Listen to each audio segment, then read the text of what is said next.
জার্মানিতে বেগুন খুব ভালো পাওয়া যায়, আর বেগুন ভর্তাটা আমার পরিবারের সবার খুবই পছন্দ। কিন্তু কী আর করি, আমার বাসায় হচ্ছে ইন্ডাকশন ওভেন, মানে ইলেকট্রিক চুলা।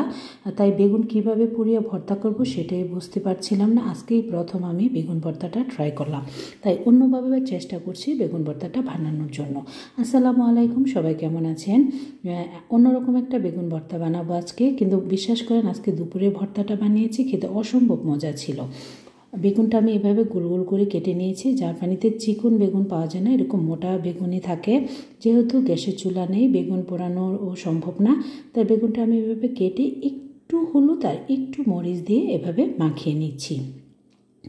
এখন আমি এটা মাখিয়ে তারপর আমার যে ইলেকট্রিক ওভেন আছে,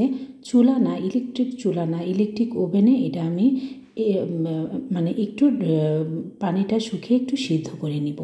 অল্প একটু সরিষার তেল দিয়ে দিলাম, আর ভর্তাতে তেল দিব না। তেলটা দিয়েছি যেহেতু আমি ট্রেতে দিব, ট্রেতে যেন বেগুনটা লেগে না যায়।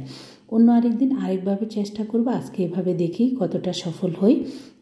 আর এভাবে যে বেগুনগুলো দিয়ে দিচ্ছি, তারপর বেগুনগুলো আমি আমার ইলেকট্রিক ওভেনে দিয়ে দিব। আর বিদেশে, বিশেষ করে জার্মানিতে কিন্তু ইন্ডাকশন ওভেনটাই চলে, গ্যাসের চুলা এত প্রচলিত না। আর তাই কোনো কিছু পুড়িয়ে ভর্তা টর্তা করা সম্ভব না, এভাবেই করতে হবে, তাই ট্রাই করা। এই যে আমি আমার ইলেকট্রিক চুলাটা মানে অন করে নিয়েছি। আসলে এটা হচ্ছে আমরা যে ওটিজি বলি, ইলেকট্রিক ওভেন, যেটাতে আমরা কেক টেক বানাই, বেক করি, ওই বেকিং ওভেন। এটা চুলার নিচেই দেওয়া আছে। আমি যে ইন্ডাকশন, এই যে উপরে ইন্ডাকশন ওভেন চুলায় রান্না হচ্ছে, আর নিচে আমি বেগুনটা এরভাবে পুড়িয়ে নিচ্ছি। 7 থেকে 8 মিনিট এভাবে দেওয়ার পরে বেগুনটা ভালোভাবে আমি মানে সিদ্ধ করে একটু ড্রাই করে নিলাম। এখন বেগুন ভর্তাটা করব।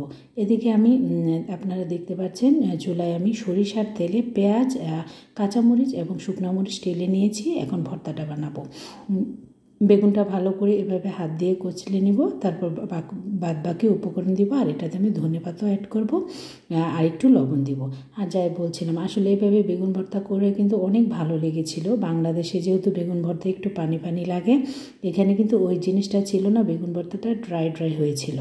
আমি অন্য আরেকদিন আরেকভাবে চেষ্টা করব, দেখব যে কীভাবে ভর্তাটা করলে বেশি স্বাদ হয়। কিন্তু এভাবেও কিন্তু অসম্ভব মজা হয়েছিল। ভেজে নেওয়া পেঁয়াজ, কাঁচামরিচ আর এবং ধনেপাতা দিয়ে এখন ভর্তার সাথে মিশিয়ে নিব। কথার ফাঁকে কিন্তু আমি লবণ দিয়ে দিয়েছি। আর এই দেশে কিন্তু লবণ অল্প দিতে হয়, লবণ বেশি দানাদার, অল্প লবণেই হয়ে যায়। প্রথম ব্যালেন্স করা আমার জন্য অনেক অসুবিধা হয়েছিল।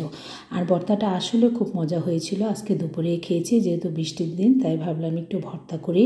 আর রেসিপিটা কেমন লাগলো, ভালো লাগলে প্লিজ শেয়ার করে দেবেন। যারা বিদেশে থাকেন এভাবে বেগুন ভর্তা করে খেতে পারেন। আজ এ পর্যন্তই। আল্লাহ হাফেজ।